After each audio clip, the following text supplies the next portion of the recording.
হাই এভৰিওয়ান, আশা কৰোঁ সবে ভালে আছা। তো বন্ধ আমাৰ আৰু বাঢ়ি গ'ল, এতিয়া কেতিয়া শেষ হ'ব ক'ব নোৱাৰোঁ। তো তাৰ মাজতো আমি পঢ়া শুনাটো কণ্টিনিউ কৰি থাকিব লাগিব। তো যিমানখিনি পঢ়োৱা হৈ আছে একফালৰ পৰা নোটছ কৰি ৰাখিবা। এতিয়া প্লেলিষ্টত যাই কিনে যদি একফালৰ পৰা চাব বিচৰা একফালৰ পৰা চাব পাৰিবা, পাৰ্ট ৱাইজ দিয়া আছে। চ' নোটছ কমপ্লিট কৰি ৰাখিবা। তো এতিয়া আমাৰ এটা ইণ্টাৰেষ্টিং টপিক ষ্টাৰ্ট হ'ব।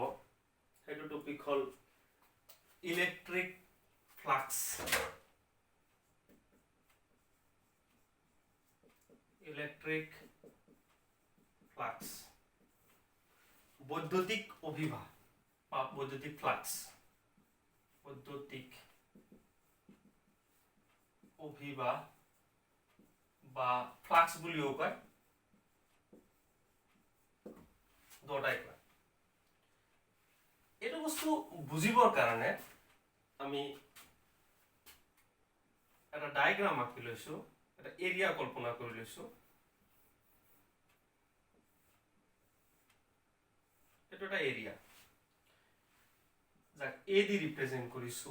এই এৰিয়াৰ মাজেদি যেতিয়া ইলেক্ট্ৰিক ফিল্ড পাৰ হৈ যাব,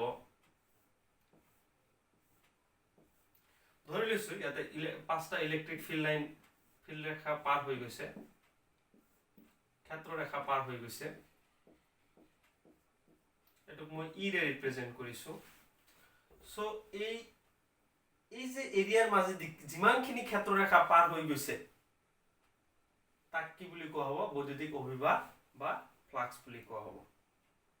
তো মই লিখি দিছো একফালৰ পৰা। কি লিখিম, কেনেকৈ ক'লো যে এই যে এৰিয়া আছে, এৰিয়াৰ মাজেদি কিমান ক্ষেত্ৰ ৰেখা পাৰ হৈ গৈছে। তো লিখিম কেনেকৈ যে কোনো ক্ষেত্ৰৰ মাজেৰে, ক্ষেত্ৰ কোনটো ইয়াতে এ, ক্ষেত্ৰৰ মাজেৰে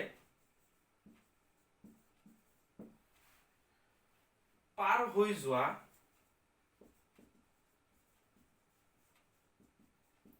মুঠ ক্ষেত্ৰ ৰেখাৰ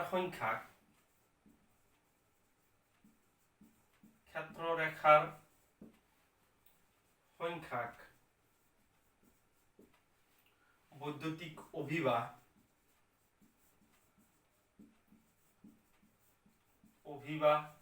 বা ফ্লাক্স বলে, বৈদ্যুতিক ফ্লাক্স বলে বা ফ্লাক্স বলে।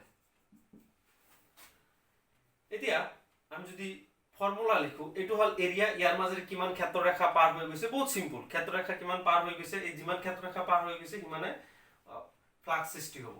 সো এইটো ফৰ্মুলা কেনেকৈ লিখিম, ইয়াক ফাইৰে বুজোৱা হয়, ইয়াক ফাইৰে বুজায়। সো আমি কি লিখিম, ফাই ইকুৱেল টু এইটো ইলেক্ট্ৰিক ফিল্ড কিমান এ, আৰু ফ্লাক্স কিমান, সৰি ইলেক্ট্ৰিক ফিল্ড হল ই আৰু ফ্লাক্স হল A. So phi equal to E dot A. এইটো এটা স্কেলাৰ কোৱান্টিটি হয়, লিখি দি আছো মই। এইটো যদি স্কেলাৰ কোৱান্টিটি হয় তো এনেকৈ লিখিম আমি। বৈদ্যুতিক অভিভা পয়েন্ট হিসাবে লিখিছো, বৈদ্যুতিক অভিভা স্কেলার রাখি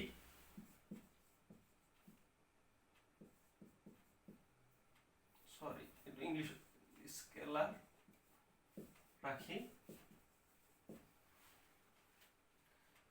ইয়ার এতিয়া যেহেতু ই ডট এ আছে, এটুক যদি আমি ভাঙি দিও, এটা স্কেলার কোয়ান্টিটি ভাঙি দিলে কি হয়, cos থিটা আহে। কেনেকুৱা কন্ডিশনত cos থিটা আহে, এটো আমি এনেকৈ লিখিব পাৰো। So phi equal to E A cos theta. আমি জানো যদি ক্ৰস প্ৰোডাক্ট থাকে তেতিয়া ভাঙি দিলে sin থিটা আহে, আৰু যদি ডট প্ৰোডাক্ট থাকে তেতিয়া ভাঙি দিলে কি আহে, cos থিটা আহে। তাৰ মানে এই এৰিয়াটো যদি এনেকুৱা হয়, এৰিয়াৰ কন্ডিশনটো এনেকুৱা হয়। এক্সাম্পল হিচাপে লৈছো, মোৰ হাতত এটা ডায়েৰী আছে, এইটো ডায়েৰী আছে। তো এইটো বস্তু যদি মই এইটো এতিয়া ইলেক্ট্ৰিক ফিল্ড লাইনৰ ডাইৰেকশন আৰু এৰিয়াৰ ডাইৰেকশন সেম আছে। যদি এনেকুৱা হয় যে এনেকুৱা এইটো এনেকুৱা হৈ আছে, আৰু ইলেক্ট্ৰিক ফিল্ড লাইন বিলাক এনেকুৱা হৈ গৈছে। তো ডাইৰেকশনটো কেনেকুৱা তল পিনে আহিব। তো মই আঁকি দেখাইছো ইয়াতে সৰুকে। এটো যদি এনেকুৱা হয় এটো এৰিয়াটো যদি এনেকুৱাকে থৈ দিয়া হয়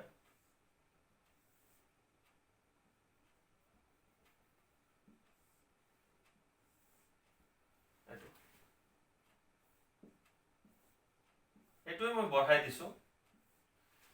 কিন্তু এইটো যদি এৰিয়াৰ ডাইৰেকশন আছে, এই এৰিয়াৰ ডাইৰেকশন আছে, এই ডাইৰেকশনটো কোন পিনে আহিব তল পিনে আহিব।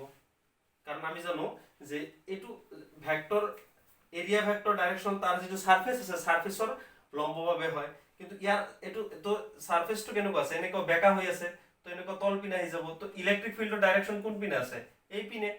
এৰিয়া ডাইৰেকশন কোন পিনে আছে তল পিনে। তেতিয়াহলে ইয়াতে এইটো এংগল কিমান হ'ব থিটা। তো এইটো হ'ব এইটো হল cos থিটা। So phi equal to EA cos থিটা। তেতিয়াহলে ইয়াৰ SI ইউনিট যদি লিখিব যাও SI ইউনিট কি হ'ব চাবা phi E মানে কি বিদ্যুৎ ক্ষেত্ৰৰ প্ৰাবল্যৰ কি SI একক কি নিউটন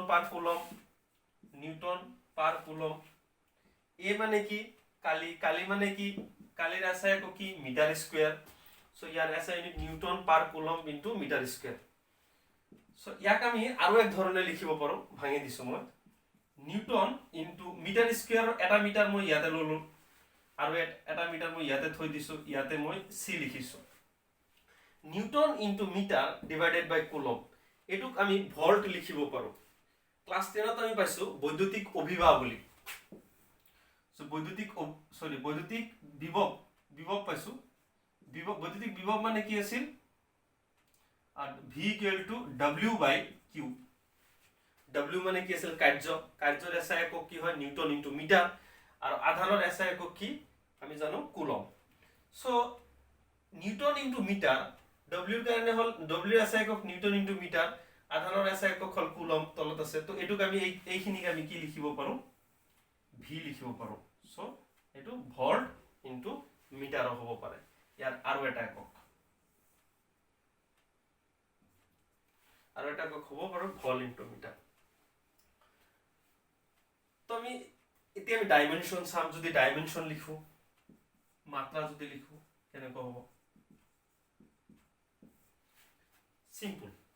আমি ই মানে কি পাইছো ইয়াৰ পৰা লিখো একক যেহেতু আছে। নিউটন মানে কিমান নিউটন মানে বলৰ SI একক কিমান বলৰ মাত্ৰা কিমান ml * 2 কিউ মানে কি কিউ মানে আমি অলৰেডি কুলম মানে কি জানো আমি আধানৰ SI একক মানে কি IT I মানে হল A আৰু T ৰ কাৰণে TA।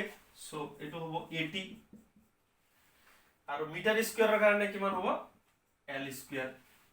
সো ইয়াৰ ডাইমেনশন হ'ব এনেকে m এটাই আছে L ওপৰত এটো এটা আৰু ইয়াতে দুটা তিনটা।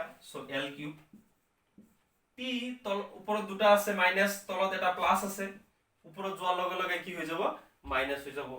সো টোটাল কিমান হ'ব তিনটা মাইনাস আৰু A ওপৰত যোৱাৰ লগে লগে এটা আছে তলত ওপৰত যোৱাৰ লগে লগে এটা মাইনাস হৈ যাব। সো ডাইমেনশন হ'ব এটো। তো এইখিনি আছিল বৈদ্যুতিক অভিভা একেবাৰে বেসিক। মই আকৌ কৈ দিছো একবাৰ যে বৈদ্যুতিক অভিভা বা ফ্লাক্স মানে কি যে কোনো ক্ষেত্ৰৰ মাজেৰে পাৰ হৈ যোৱা মুঠ ক্ষেত্ৰৰ ৰেখাৰ সংখ্যা কি বুলি কোৱা বৈদ্যুতিক অভিভা বা ফ্লাক্স বুলি কোৱা হয়। ইয়াক ফাই ৰে বুজোৱা হয়। ফাই মানে কি E ডট A। সো ই এটা কি ৰাখি স্কেলাৰ ৰাখি যদি আমি ভাঙি দিও ইয়াক যদি এনেকুৱা হয় যে এৰিয়াৰ যেটো ডাইৰেকশন আৰু ইলেক্ট্ৰিক ফিল্ডৰ যেটো ডাইৰেকশন ফিল্ড ইন্টেন্সিটি ডাইরেকশন ইয়ার মাঝে যদি অ্যাঙ্গেল হই থাকে থিটা তাহলে এটো কি হবে phi equal to EA cos থিটা।